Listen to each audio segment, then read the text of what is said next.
For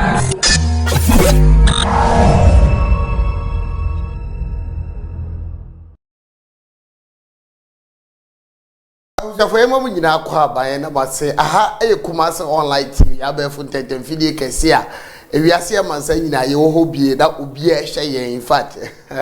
My idea, and yet, papa, and your mission, baby, will be a sham work as 2021, the new my de Bramono, a dear niece so party, a dear beer, ope, now she a free trade upon your coupon. You were deep for a concrua, crotching a walk,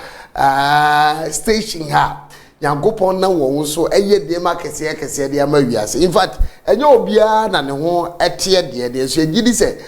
ne echede pon Yankopon siesie omo na ode omo ye adwuma ne de edane se bo a dodo a wo hia nkwaje na wo hia oje de Free Christo nsam no onam ne nko adi for so ba ma nsaka ano ene ade a aye adinya kese a yenso ete afie ha ye Kumasi Online TV no yenso etimi de hoto so tede wase ba bibia wo bia no ene aye da foforo twedi amponya kwasisi no foforo kra ade a chebe no miri o kwan de o se de aseda ema erade na madinjia kese pa ne se 2020 ni mu hono ana odifo ba ko oni uhia ye kansema Free Christo ncha nkroje de kire wo ma ebinum so anya fa wode ne oje nsoso no anya omode na afei ye wura afi mu no ose aduma chede Yankopon de ama ne soronko na ontimi kanche ti sani osini mo sha ase 2020 no 2021 osani mu be free ase kopem se urade ebeye okese wanka amen kra midin edi kofi poku nene osofo pon a mehia no ewo dwumade yibu no ya friend no odifo nkansa so akai odifo nkansa 2020 odifo nkansa na ono a na ho 2021 na adumu anyame dia ma na no ohye ano aye hye pa na ene yon sema wodoka asori a odano Christ delegate nese Kristo abofo a wayi wo mu odi asema hye ma no sa asori no na odano ifa tu babia nyamesem ka ofa no kwa papa ba ye hye yenkobo twetwe na se na ye hunu de Awurade nam so ende ode bebre ina papa mo akwa ba yo mejo so omanfo afi ododo no krepa meso sa meso mafi wo mo pa 2021 pa wonders awboma nkrofo pa ranka Onyankopon di January is na odifo nkansa na hefa no akwhye na ye ntini kana abara udi wusie gagrada no kre unse dwumadie ne doso enti na dwumadie bebrebe agemi aboso e won krama mu but afei na Onyankopon adom no kwan aba beda wa ma ese Nyankopon be nam yeso ama afoforo nsoso aye nhira sese mate sese 2021 adom na no aye hyepa wo nyasem ketwa unse ade ba akofa Nyankopon woni se wo each season each time each moment bia or release fresh anointing sina Bible say David ka say bi was say I shall be anointed with fresh oil enti yesi afefoforo ni mu a untimi mfa old anointing no and operate within the next year each year bia no any new anointing of Onyankopon e de ma wenti apaso Onyankopon de adomadome enti 2021 de nyame ma be new experience new fresh anointing Yesu Kristo enyasem ne yo nsema hodo otum fa Nyankopon sedanka odin se ayope na ye ba be sua wasem ti atiefo aso na teme nsoma no na ye nyina obi anya nhira wo Yesu Kristo din mu amen amen abusuafo osofo pani the number ne na gu kasafo din so 0545 53 3768 0545 3778 and a number bi a hu no obi a no who said that so still that so enka ne ho eno ayodi for cancer number in fact wa man ho kwan se ye kase sofo bia man ho kwan se wa giatum se Awurade mfa de nya adwuma to ye vessel Awurade nam ne mu eye nsenchane de man ma tiba bia wo bia na hyase ene odi fo nkansa twetwe nkom na gidi se 2021 de wo bu bia na wo huru ye na eye wo de ano onsa ebetumi aka papa ye mi ni abrabo mu nkomo kakra zo ye ni nkomo na mi gidi se na Nyankopon de nsem bia ama wa eye no ko de ba ma nyame ma because 2021 we ye the first time wa ya chuchu nkomo Kumasi Online TV fresh anointed de ebeje de but ya chuchu abrabo mu nkomo kakra na nsem bebre sisi yesi 2021 in fact 24 year Daniel sorry na ya anti asem foforo a yichi sa osofu pani ba ko ai fe na Salifu Amoako in fact papa impenance pa oye nyame dwuma ye bia na nsen ase ye si 2021 ni nkomhye bi ene nyema bi a efa no no dosu bebre na wei na sofu ba ku bi so efa ne Sunshine Anaba asema mi kai da online no cre da de jam ye sure so okra so waka bia na wa no cre ai ema ensema Sunshine Anaba eye ose prophecy a waka fa sofu pani Salifu Amoako no anya asem ketwa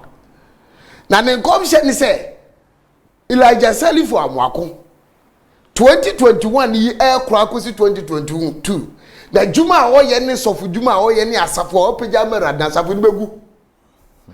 na egu a ya bebeye na duma ma wasa apagya bio na opagya bio na adum ne beye kesi akura chen face no na we no waka na asam wo se rade na ese nyame na yi a kire no na wo ka asa no senchofo so se be na twetwe ya so enti one of our sister stations so friend Salifu Amoako no mubusa say what in some Sunshine Anaba osofo ekafo oh matibi na emo onu kura o makara maybe a German ohu bi ofre meja na asem na o ka nimsa me nyi tumsa jankobo betima ka asem bi atisa ene onu so robeshi asem o kan no in fact say yetie nsem bi sei na yehunu se na esikoso ma yehunu se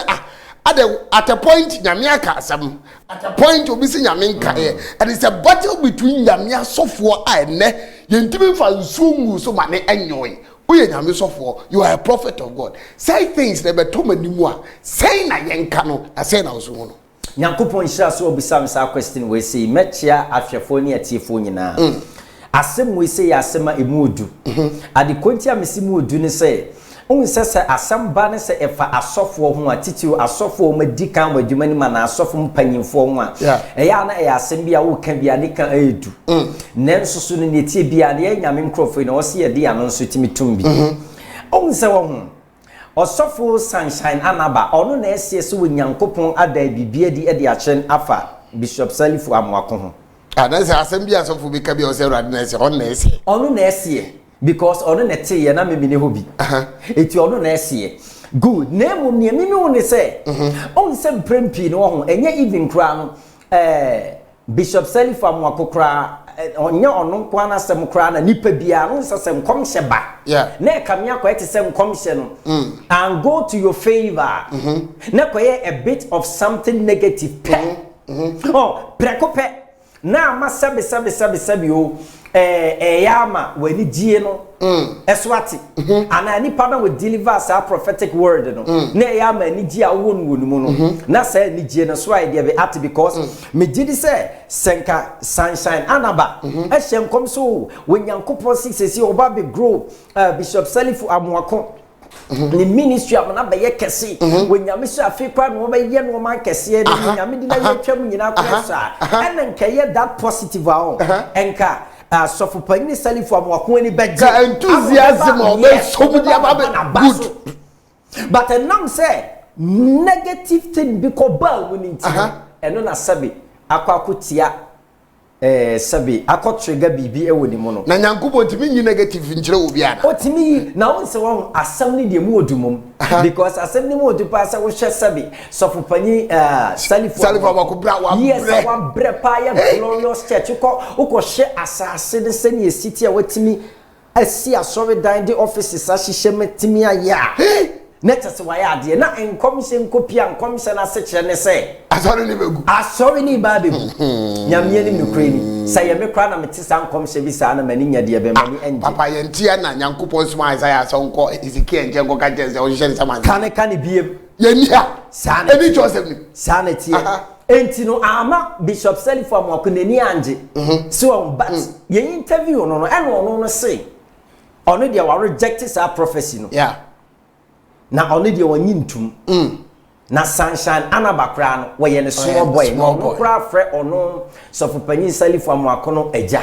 ti wo ye den na wo small boy no o ba be ka kire me say o no wanya nyikyire bi dia fa me ho o ba Sunshine zo yi na no yes o say enye na eja bia na respect no de man say yes na omu nyina omu ya sofu panyin sanity Salifu mekase na sanity ntu nsa wo hye ene keka ko na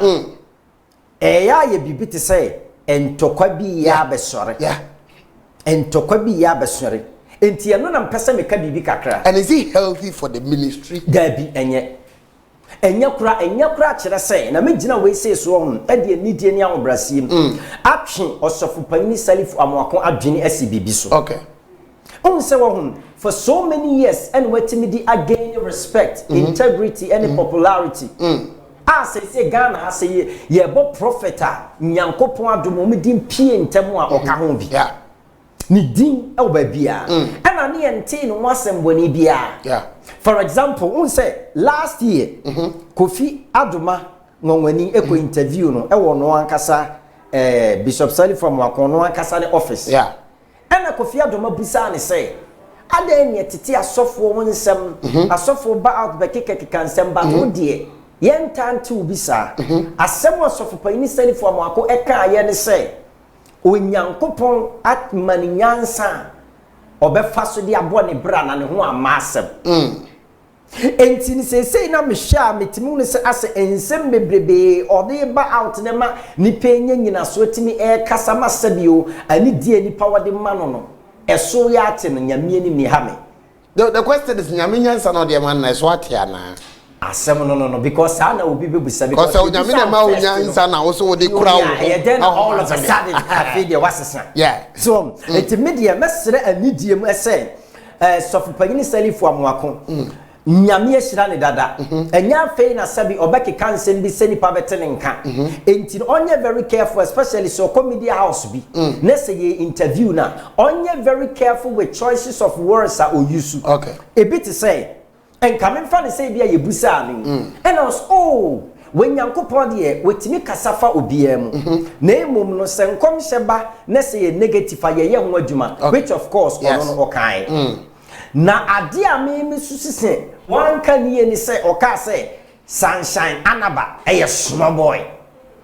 na to say kami akwai to say any undermining. Yes, one undermining, one underrating. But Papa Musa say nyame sum adwuma na mom ye de o small boy wo and the big man. On say na on no kre woman say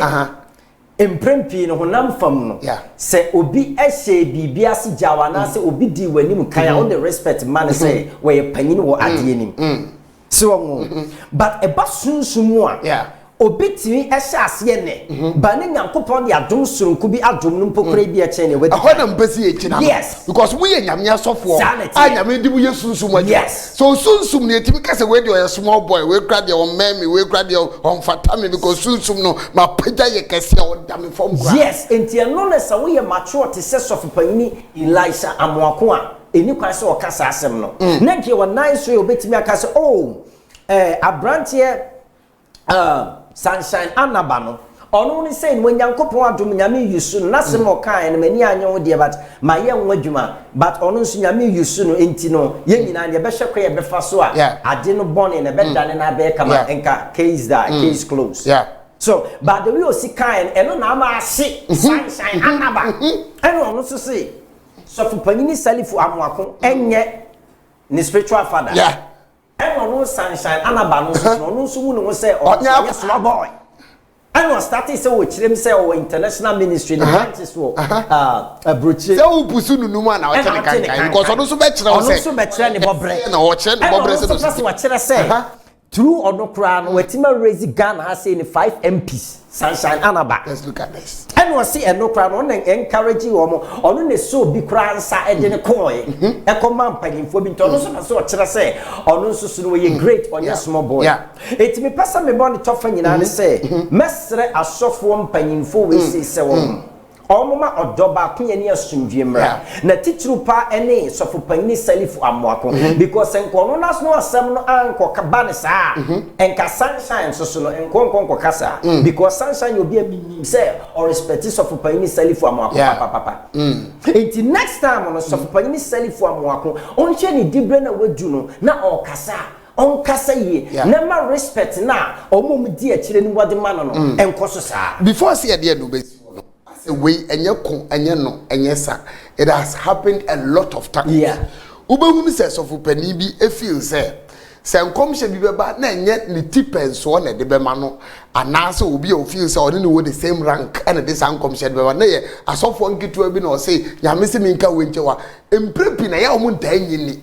problem no. I am muntani. If you make say eya ahomaso, is it that they feel say nyame djuma nim ne Nyankopon timi mfa akora bi so nkasa nkyere omo. But u kire u scriptures a Nyankopon timi mfa afurumu ponkokra so timi kasa che nyame din for. Adenti na ene Ghana in particular. As of mpanifo ne akesefo no se nyame fa enketo no so ka bibi cho mo mpaso be ahomaso ana. No mami no. First one hand time. Okay. Yes, first one no hand time. A hand time kasa na ke kasa ansem. And then number 2 insecurity. Insecurity na bibi to say as a bi asofo panyini bi edi on na ti no osuro say as a ketwa bi a oba no che speed our dey bana obe overshadow no am oba be kata ne din so it is a insecurity no na ama also no so panyansa kwan bi so etimi mi ewu ni say we kura no we low but adia ba ko we say we asehye no so ne say season ne time bia de we nipa onyankopon raising no and until sometimes etimi free obi the man of the moment.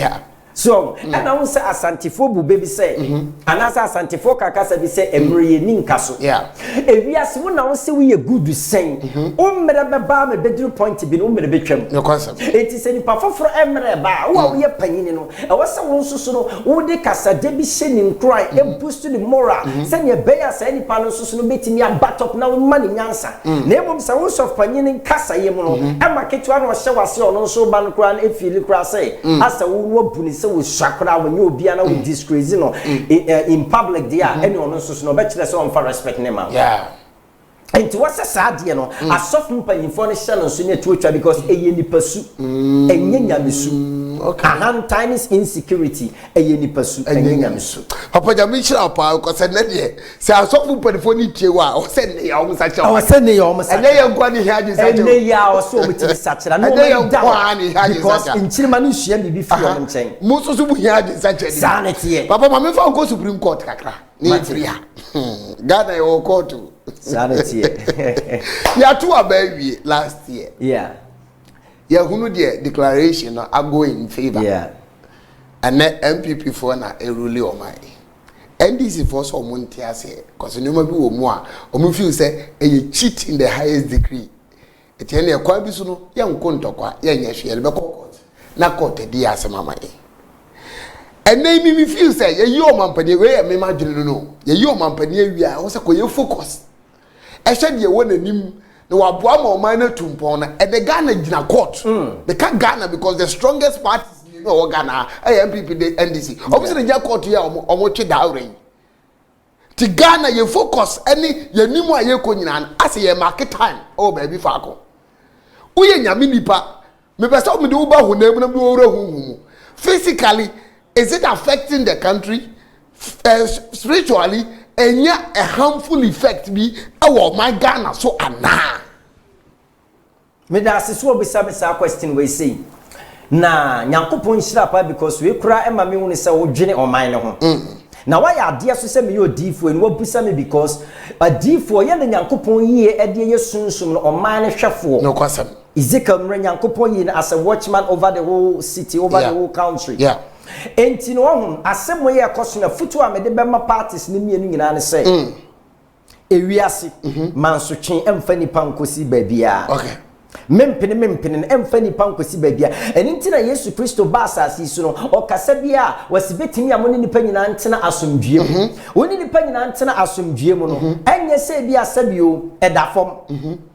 ding but we say me wani sa woni nipa nyina ebetena asomdwiem na se wobetimi nipa so atena asomdwiem a we se wotimi sua sa wujai asemma ne ka enti NDC party no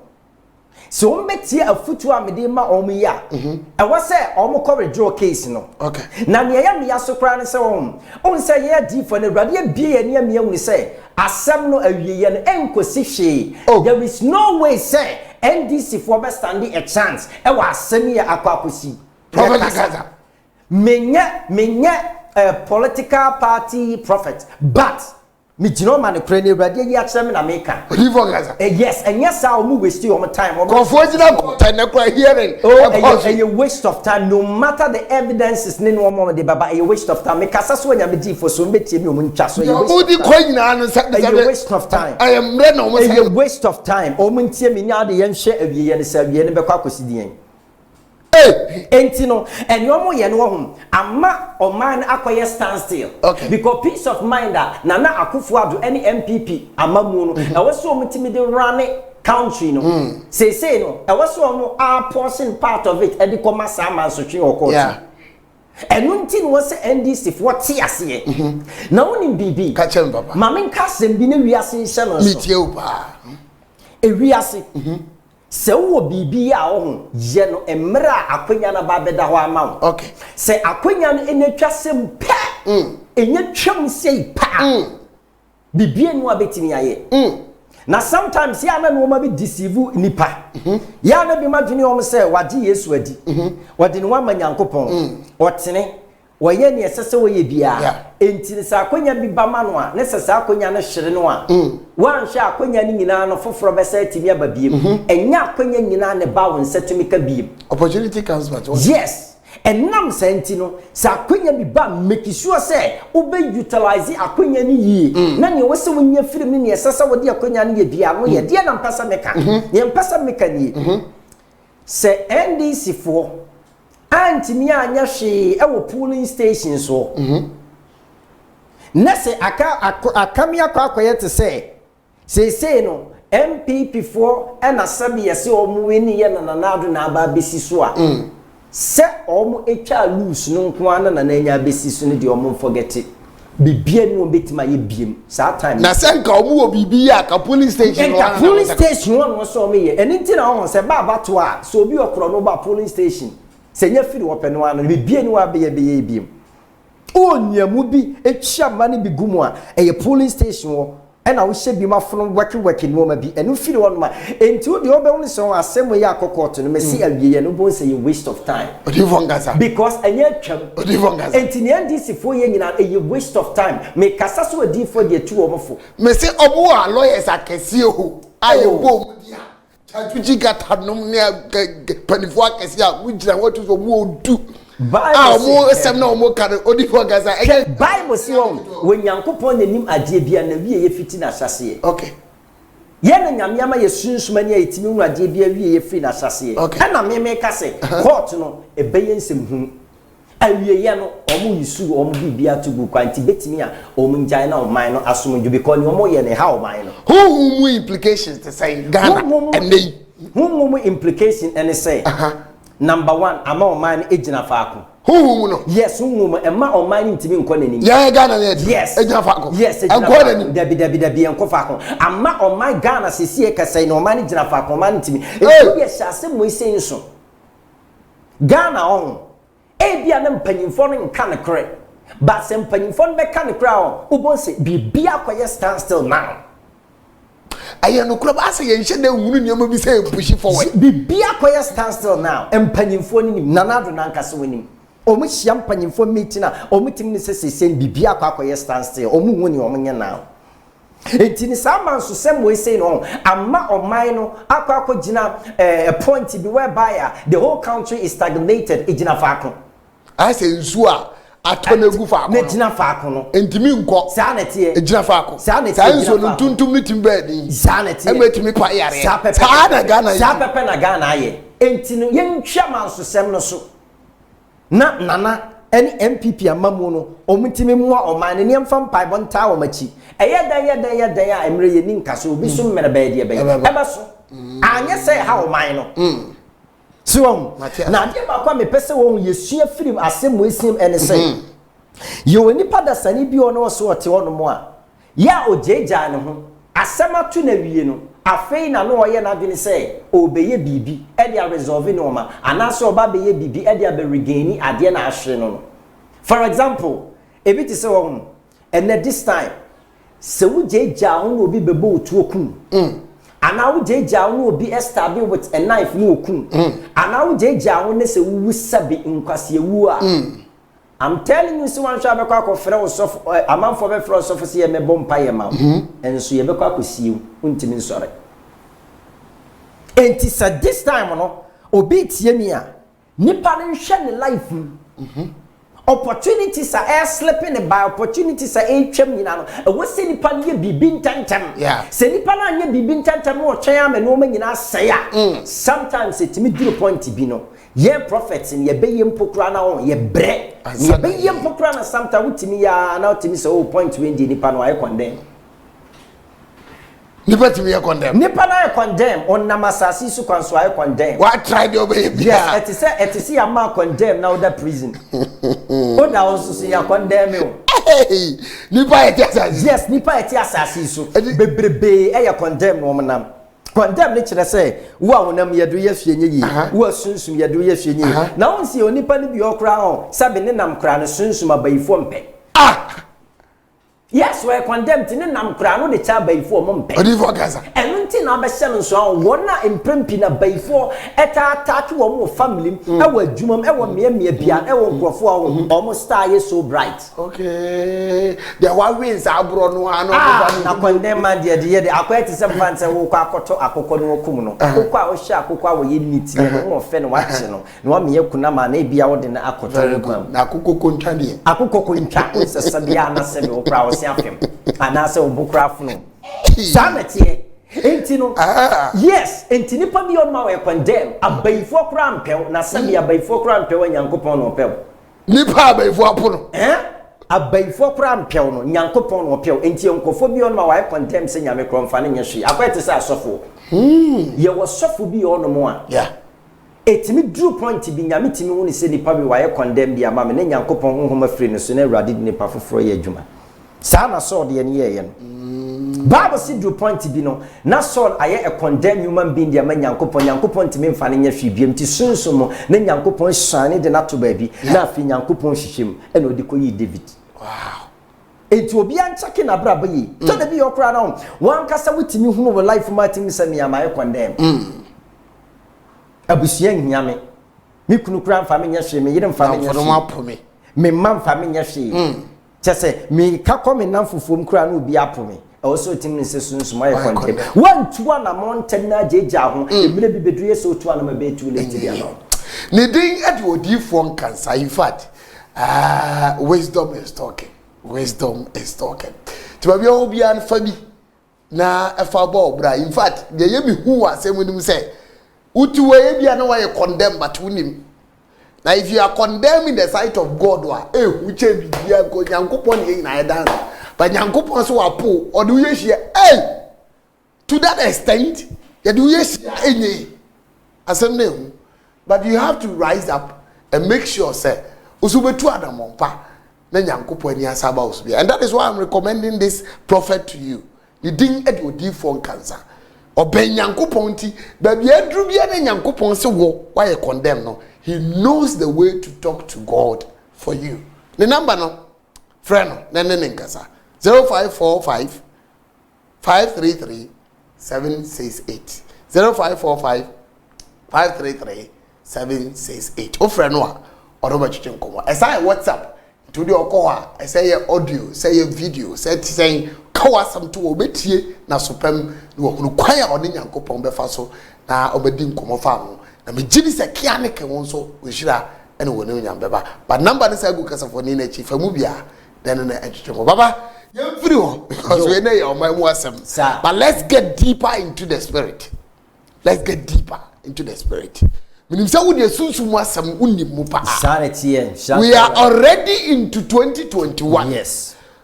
we are done with the first month, January. Ni nim say entumi nko akọ baba January sensem kwanya sem kutu. A lot of people have died. Yes. Accidents through disasters and all that. Things. And kofoso wo mu da manie mu na papa January no man to me enya obi amana ji wo man free sa don to dem. We are into the month of February. Ye didi ko akosi o man na we 2021 nyame de ukosie kakra waba. What is the Lord telling you to your people? Nyankopon sha so obi sem asem we say. Hwe adia awurade nam me so ebe ka kire wiase de wiase nhya no nso yi na based on idea SCO NDC any MPP for entemna enunti asem ne wo court no me pese obi ade additional de o kan Bible ohun ye wade bi o Bible ma ye frɛ no according to time of life. Okay. According to time of life. According to time of life. Yeah. That means say abraba ye boya ye friend say life no this life we live in no. Nyankopon ahihye time e wo life ni. Wasihye mmere. Yes, wasihye emre e wo onipa bia no abraba wo. Okay. Na emre bia no ne esese wo nsatumi kan wo abraba mu. Ena emre bia nso so ne ade esese wo ye. Yeah. Se wo ye sa ade no ne betima boa ma ade esese sa mmere ni mu nsatumi kan wo nsa betumi aka. Na se wa wunu ade esese wo ye that particular point in time na. Na se sa mmere ne efiri wo nsa. Yeah. Untimi ensa nka sa wonsa ntumi nka ade na ehwere wo no. Because now wo mmere a wo se ka wonsa ka sa ade. Mmere ko sa wonsa tumi ka sa ade. Ena ade bibia be frɛ mo ma mmere na slip ba. Na ade na asa adro back. Na no na me ba be kine me bia ko Bible me na ma wura sunsun na ma tutu Bible no na afi ma keka bom na ma kire wi asesa yesiti. Ene say so ko Bible mu a. Yeah. Bible si edin kan. Nipa Bible no e record say no a friend of God. No way you Nyankopon Adamfo, your friend Abraham. Okay. Bible si Nyankopon eyi ni free. Na jafie e free abosom fie no. One of the promises of Nyankopon the man and say when Nyankopon ka kire ni say obema na se adore. Asema Nyankopon ka kire no. Mema wase adore. Mema wase a e de be adore. Sa na Nyame ka kire no. But what him say eduru point bi na bo hye na Nyankopon e share no say obema na se adore still o kekako 90 years enso ntimi nwo ba na te se na onyini e bo akokora enso still na mmere na Nyame ahya no emamu. Okay. And because of that intino sometimes ema e wo humobro enetema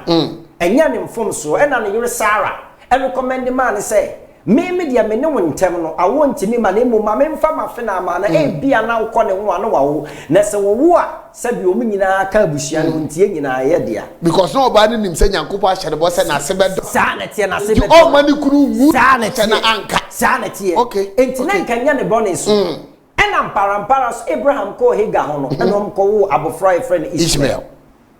ena Nyankopon ka che ne se nya abofra we na me kana sem na emo mimi Nyankopon no me say memma eba na through eba no wase be dore na afensu me hira omo. Yeah. Bible say Abraham to wono sa adakoro o ka say bia Nyankopon eba me ka che ne say enne na me di sa eba no ba be bro what one Nyankopon ba be ka che ne say our Genesis Bible so to wono man Nyankopon ba be ka che ne say me Nyankopon I am your shield and your great reward. Me o bind before na Messiah wa ketua ketuafo en wasi Nyankopon enkoma woni me di de menti ase mani abre a me peba wo ba ya woni me ama me di ba nkomo wo se wo ye maketia kase ye me bible e de be na rade menye Nyankopon amfi no e duru point biem o no me sa na Nyankopon ko ne nchen o ka se Nyankopon ba be ka kire ne se me de be bro o no ma fi de ne Nyankopon sa ba be ka kire ne se Abraham we mesi meshira pa shira wasifo nyina ni waso hunu ba bia na ni nyina nkom hyesem bia ba fa na bra ba wu me ka bi esi asem so na Bible say ne man nkom sentimi ba mu ne se na Abraham eti na boboa no na emrantie miensa bi epie na Abraham share wo no ne se bibi sonko bi e wo mo so okay na Bible say o ma o mu so hohoro o mo na ase no o mo maduani di ena say no me ya abofo ena ba ko share ne nkom say we yere be nyinsan no be according to time of life according to emra ya she eti Bible say enam say na Abraham abo akokora na ne yere nso abo abrewanti no ne yere na anye ani but afini wi edu no amparampara no sa so nyinsan ya etimi ye de be we na tesa asem na bam question na me pese me busa wi asini enti nsusuampa asenka bia sa abofo miensa na omdane wo se nipa no ko Abraham nchen no senka bia enka Abraham disobedient anase bia enka wan treat wo well ene wa ma o nso anwokro mo na ase ene wa anya o ma doya mo ma duane ani a entinka on hye ne nkom kase afise se wo yire benyinse no be oba berema na question na me pese ye bisa wi ase no okay obi a waso ye nyankopon ne de ben na damfo we na wasi yesua bibi film se ubetima ye kristoni a wo so nyame ani yeah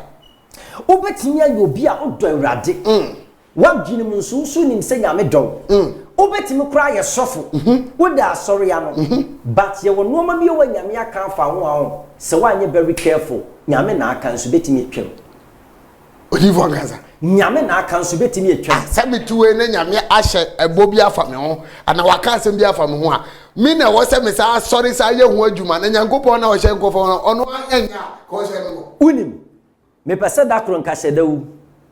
ne se da kwa asamade ne ko bisa asamade fo ne se enti mun nyina na muti asase su ne nyankopɔn ka kire wo mo sabi abam on be ka kire se kofi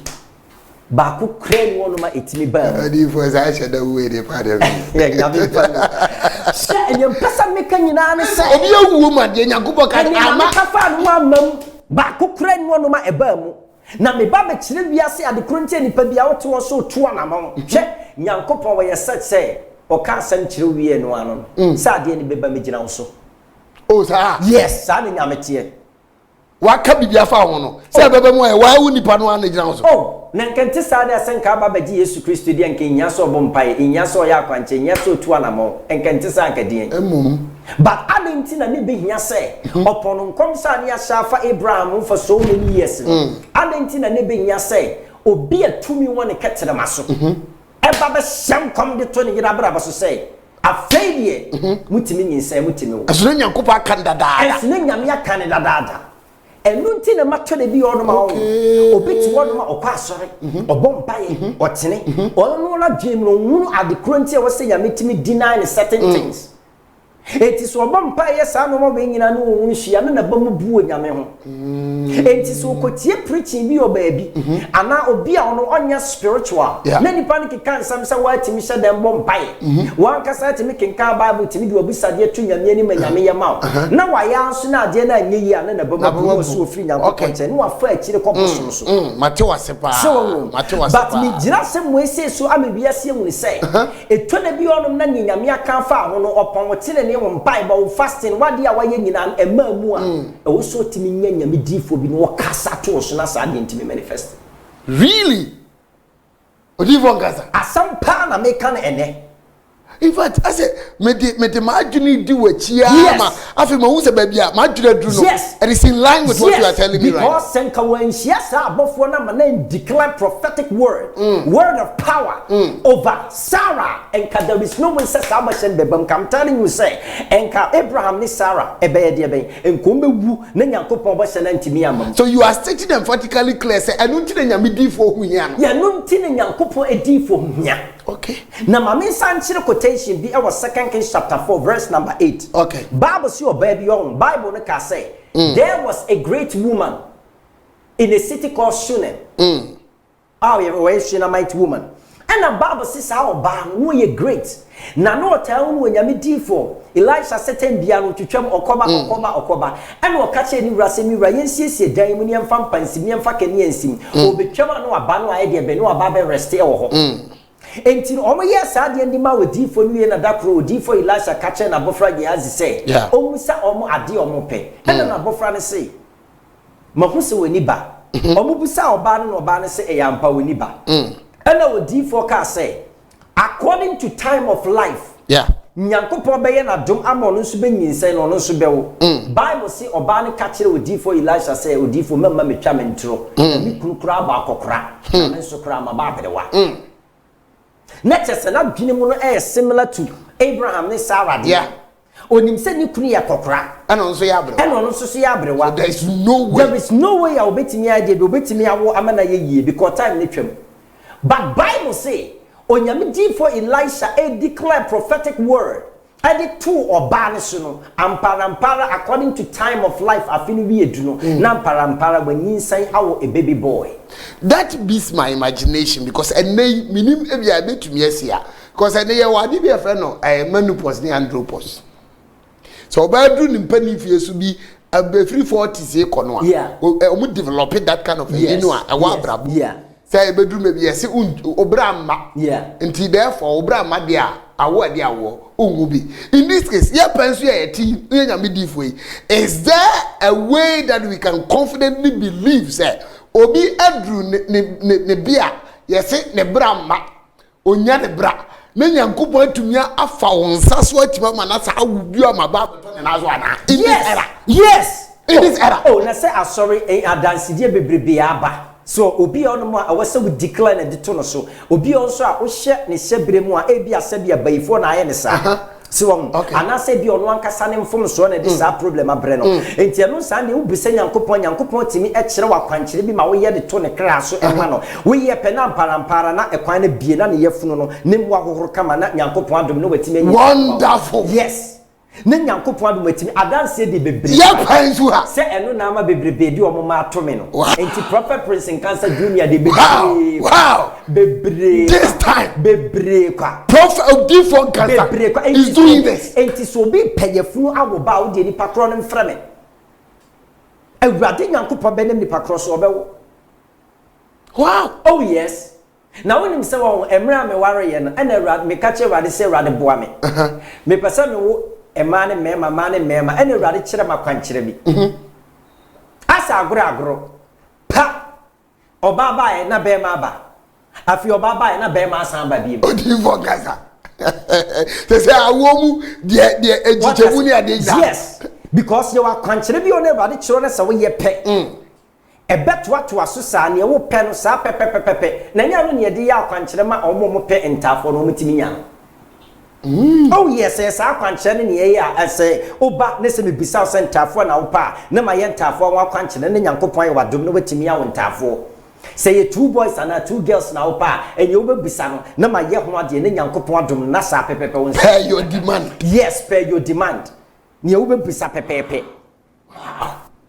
so yes entino when yankopon tumi no etimi yes adwuma no na ebom se nyame tumi no be yes adwuma na wonya odifo a ejawa nanum odifo a when yankopon abe no wosunsum eno tina sometimes obi on ma otimi kas oh me fresh of we me frɛ we so fresh of bi a menim se ne sof no faso ye na adwuma wo obi ani ne dwumadie sof bi o waye bi obod ho modin ma ne ho ma ho din na ntumi nye se bi a wanye o try ya go do baby but go pepper so bi na ontimi nkɔ na nim ena sof bi on so e bi a instructions how the man nipa na ani so okay oh e bi kwa nipa ni di so nipa ni di eso kakra bi wa ni na enti no so ni nsantumi anka enti so obi ka so fresh sofo bi enso so no sa no man nyina ntimi amam ni die no die minim kwan e be fa so asade ni se ba me die ni minim ni se me die so fre na media kwanchere gu fom nko a awurade nyankopon ne edi tumi ne anim nyamma no eye tie biara sa wo na opa wonsa betumi eye odifo Nkansa awo na opa wonsa betumi aka eye odifo Nkansa eye adum ni tumi nyansa ni nim jene eye odifo Nkansa oh adum ni tumi nyansa ni jene nyankopon de amame wonderful so entino obia and checking the life for you anytime one kasabe stadium ni say ade bi check in your life ade nyankopon ka fa am dada ade ni entumi mamu entretena won tenetena so woni nyame di fo we say hia na me fa ni say bia we nya results ko so tini ko pim say we be hia the right person na mo sabe tumi aka the results because imagine say yan kan okre say entu cast of bar no sa time near the sons of prophets so bebrebe was that time Israel and so you must say in two castle ban when chine what in maybe bebrebe so aden when Elisha ko shira no the fact say ya tranship ni nche so wenchi in this case oba no kwa na moja tu no fisha bebrebe no no so chine bebrebe ba onya didie ba ko pen ade etimi ye de be ekosi ye a problem shared is half solved yes it's half solved so entini me pese e wi asintia se won number 1 Abraham no a friend of God number 2 Bible describing the Shunammite woman as a great woman you only pa biwa o ye great nyame adom o sika nyame adom no me koso de ma no but ade ba ko pe bi etwetwe na on the life we tua na wo ye no be ade entimi and no ene awurade adom me hye ade ne din a ene etie bi awurade be fa me so atu ase okay and yet bia ade no nsa betumi aka because me ready as study no ma bia woni say nyame beye a waste of time efri na komo bia nka sa asem ni bia me say nyame beye oh na say ye ka me nyankopo ehunu se no sitie so obeye dia ba oh say won se bi obi nim dia wo fom a na dwene en se onyame beye no e kire se odi en nyama mawrade ba nim se won ye ka so onyame beye na nyankopon bo ofu ye odi for gaza anadia nsori bebre no aka ania kristofo na agidi na wo beta be wutu nyame beye no ye so bia nka se nyame beye biem because nyame ni bibia obeye odi for gaza yes enka se nyame beye enka na se ka se awurade di mu ntimeye oh okay awurade yesu di mu ntimeye oh okay sa no so obi aka no ma de konti a Mr. Kofi we you oni pa bi ono mo a wanti yesu kristo adi nti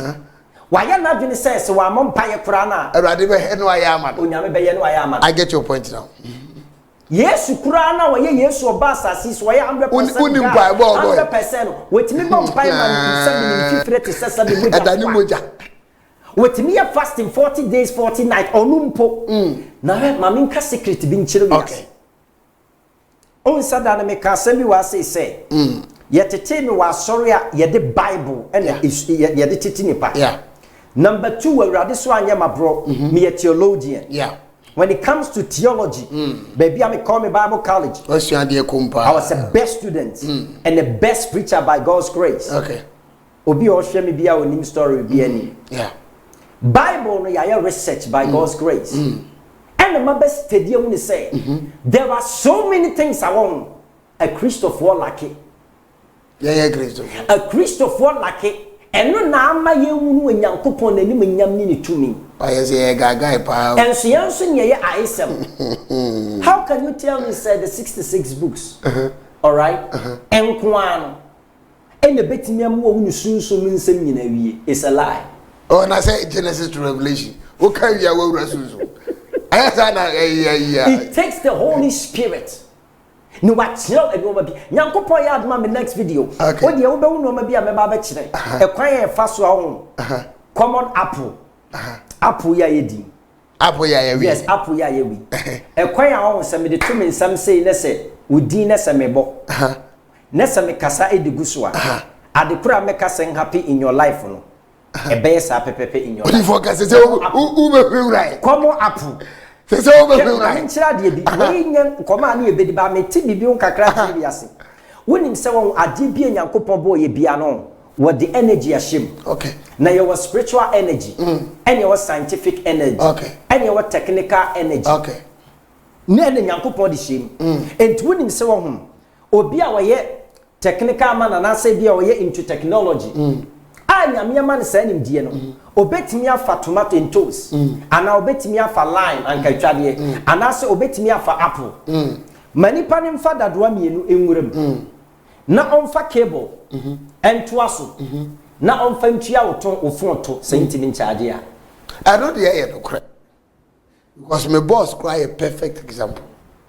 machine be to one machine me wushi but we the way no akabo I come back to life. What must say? Nena kura unima de krobi. Unim se won those who are into serious technology. Yeah. What me din so any magnet e produce free Wi-Fi, free internet.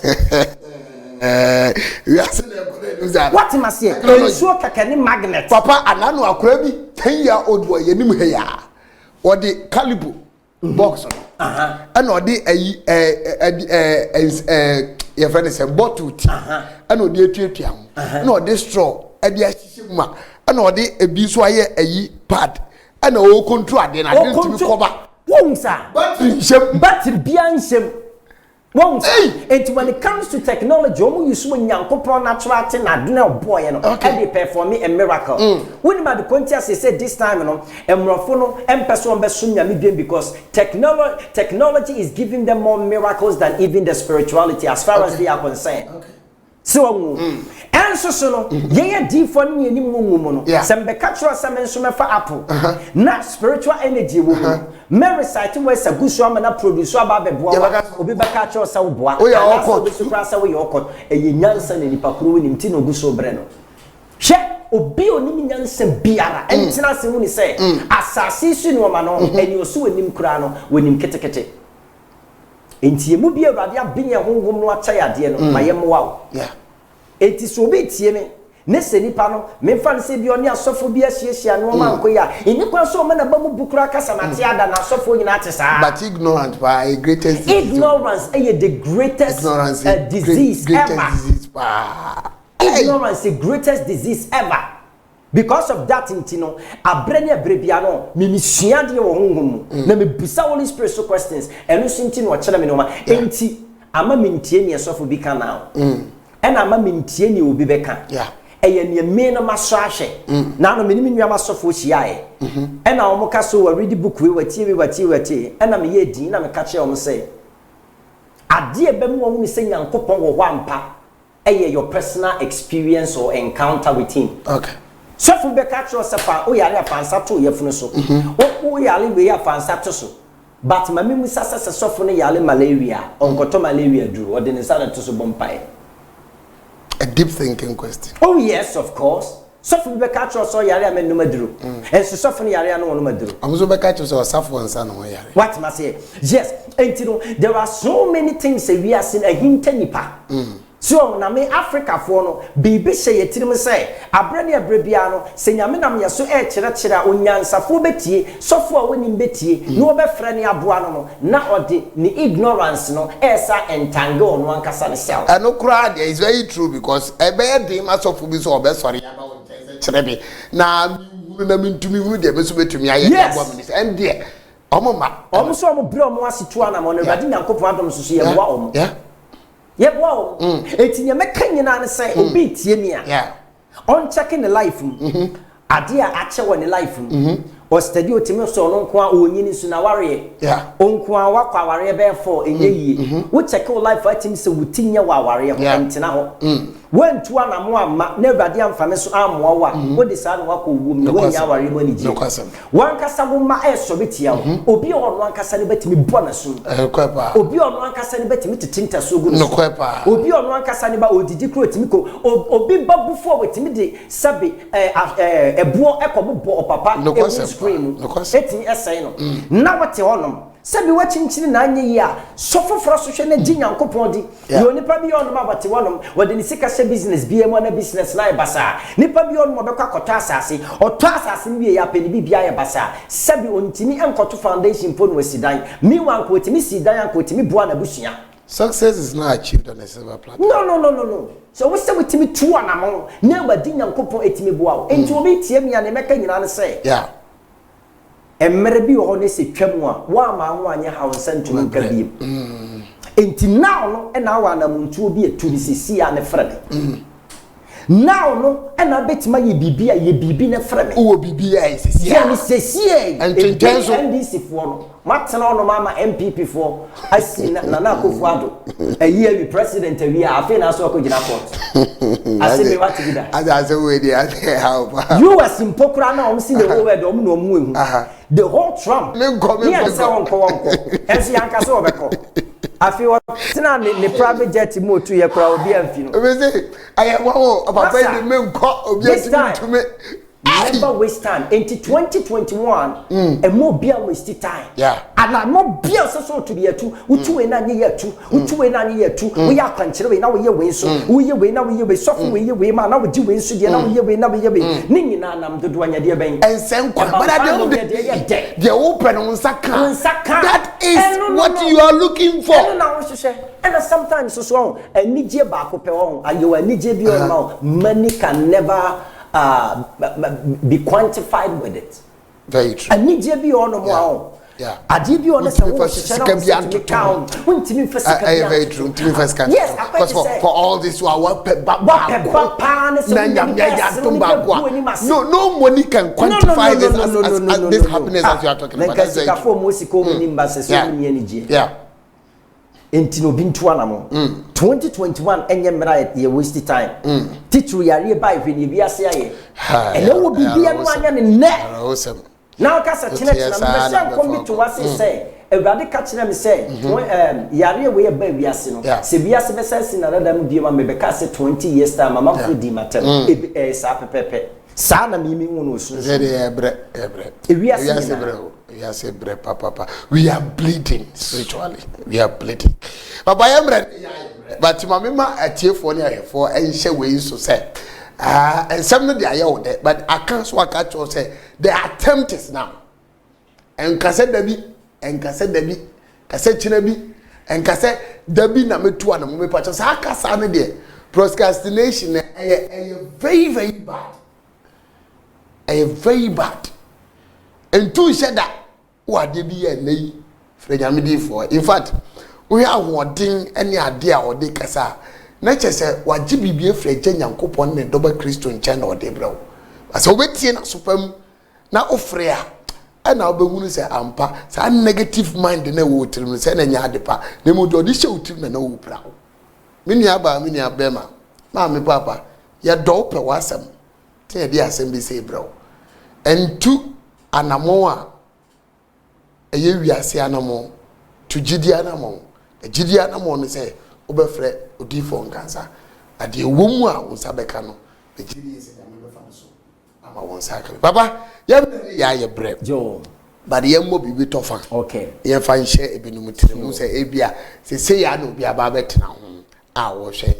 etofa bomu ne sen ya na most times ye nyi abibifo ayipamu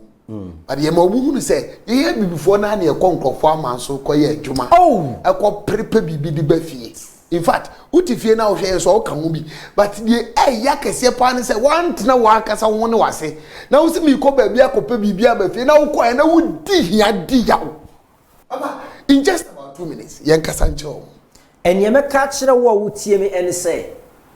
afi we ye yesim ene onkwa na nyina me bebobo no ma bi so fe no bo bra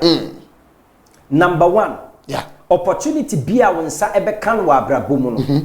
say within a minute chance opportunity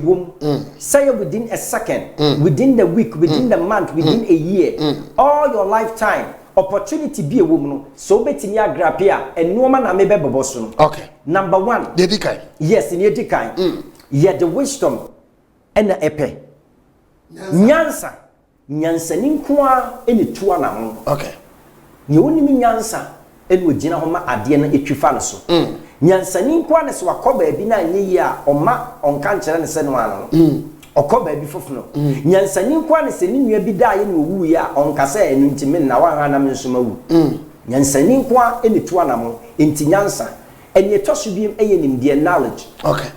we se wetimi pehunu ade kronti a won kwa no abrabo ne ne tie anete we se wetimi hwehwe hunu ade no waware ya che wadwuma che o ma abraba ye basa we se wo pay the knowledge of it hunu ne forever get to know the reason why eno ene bema it time bia no hunu a obewu ne sesa wo ye ne wo se wetimi nya no nsa tumi aka ene etoso biem eye power ye determine ene nya ade bia each time each second each minute bia na afi bia ni nyame asehya ma no eye tumi ye de pe se one hwehwe spiritual power se kira kwan na wo ye so de wan kase wan ho den wan kase wan ho den wan kase wan ho den wan kase wan ho den be ya enye yeda number 4 eye man okay opportunity biara wo life mu bia no ye de sika ene tu wan am ene ye de pe se sika na so de beto data ene se wo de be free nyame difo a wo sika to se wo frɛ na me difo e wa even social media baby either WhatsApp na se wo anya nimpa fa wo sika toka da ankasa na frɛ no na wo ne nkasa ye di sika ne tu anamo se wo amfa sika ntu anamo na se oye wo pepepepa wo tebia ne beku ama wo sika ketewa na wo di sie ye no sabi oni onim nyansa be fa kwa akodi akwa akwhye ne kwa na oba se di aka me ne me be kodi ewu ni pepe se bia wo Fabi bre mo se di aka na ye kwakodi. The last one eni den. Okay. Nyame bo wiase nyina no eni na ni den na fa wiase di so. Okay. Trump man na ni den nyame nko anya sanka America. Yeah. Nko man ntima anya mfi. No kwasam. Trump die ne di ne be dis we die ne di ne capture obi okronim sebe na ne oba be sisu kra suru no eye ne din enne so ye beta me pacho emfa no fasting emfa no bible ibi ye kra ya sofu yi sofu bia ye beta kra nyankopon ejawu sofu we ni din tina baba so yin yin mpokra no ya fa na ni din ene ni breso enti se wutie mi am woni nga din ka enoma pese su kwansa me mfa mema kwan me ka twa sofu abanyina nya papa mema kwan obi buo boma mema kwan tuwa na mo ukotua na mo anu na be wuru ade papa onyame nhira so wutie me. Powerful message today for you out there, and I believe sir, it's a message for this week, it's a message for this month February. Yes, a month of love, but we are telling you, say, so we grab the nyamidi for na can, which is wisdom, knowledge, and money, and the other things are kind of na me. Jesus said February month. Ebeko ye dia ma oni ahye de ka aka wo ye nimu a erade enso de be ma nyame hia no te de nimu chew ni din de odi fo nkansa the number no ana egu kasa fo ni enso no famu bia ne twetwe nkomo. If you call on WhatsApp and you don't get him, said okay talk card ne nkasa na inshira wo de wo ye na chi. I'm telling you, I tell you honestly, baba am of so otum fa nyankopon e da wase odin ye de shase odin ye de awie bible say about din nyankopon bi biero betia wasem no nyankopon na wasem so ma na ye nshira mo bia nye nshira ne na busade mramu ne be se be si ni kwa wona brabom ye firi ho ne shira obi biara e we Jesus Christ din mo amen amen. The number is 0545 533 768 0545 533-768. The deed to the phone cancer. Yamia to Munti Wamane, Adia, Yadihunu quietly, or friend, Yaminti so better. Maybe they are meeting at the coffee book. Yamia, next week, what we are coming up with will really blow your mind. Kenya next week, and Yaminti also, the Yaudiano, on Sabetuniaka, Yakramina.